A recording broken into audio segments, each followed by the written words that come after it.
नाही नाही, आता असं काय नाही आहे. आता ते सगळ्या आता मंत्रिमंडळामध्ये थोडाफार संख्या कमी असल्यामुळे सगळ्यांना थोडाफार आपल्याला जागा देणं गरजेचं होतं आणि त्या दृष्टिकोनातून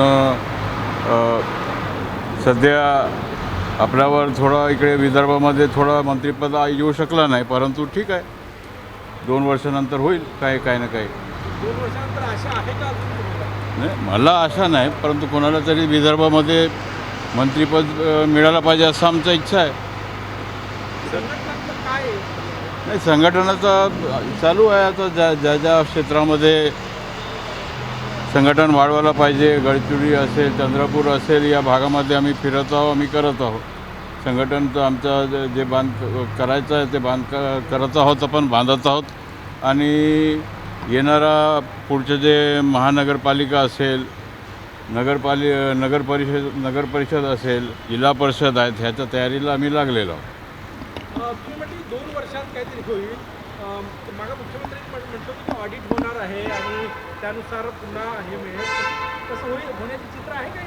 नाही, ठीक आहे. तर नवीन मुख्यमंत्र्यांचा विचार की चांगले मंत्री काम केले पाहिजे, तर त्यांचं ते 100 दिवसाचा त्यांनी कार्यक्रम आयोजित केला होता. 100 दिवसाचा त्यांनी रिव्ह्यू घेतलेला आहे.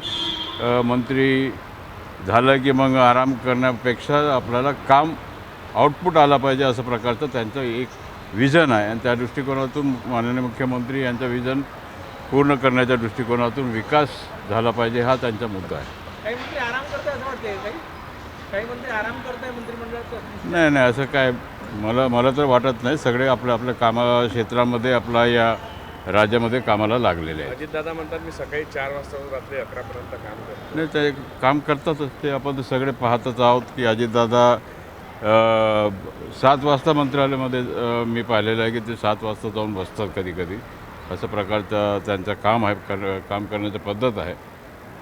त्या दृष्टिकोनातून ते कामामध्ये काही करत नाही आणि काम व्यवस्थित झालं पाहिजे असं त्यांचंसुद्धा एक विजन आहे. एकनाथ शिंदे कुठंतरी पहलगामला जाऊन आले, त्यामुळे टीका होत आहे त्यांच्यावर. नाही, आता एकनाथ शिंदे जे जाऊन आले तिथे जे झाला हा वाईट झाला. म्हणजे हा एक प्रकारचा जे चित्र जे तिथे झालेला पहलगाममध्ये हा एक वाईट झालेला प्रदेशाकरता, आणि त्या दृष्टिकोनातून त्याच्यावर आपलं देशाचे नेते ते जरूर काही ना काही त्याच्यामध्ये मार्ग काढतील. जे मुस्लिम आहेत त्यांना 48 तासात देश सोडायचा आहे, ती प्रक्रिया देशभर सुरू झालेली आहे. पाकिस्तानी लोक आहेत त्यांना, म्हणजे ते जे देशाचे नाही त्यांना बाहेर जाण्याकरता सांगण्यात आलेलं आहे. अशा प्रकारचा आम्ही न्यूजमध्ये पाहत आहोत की अशा प्रकारचा देशामध्ये एक विचारसरणी तयार झाली.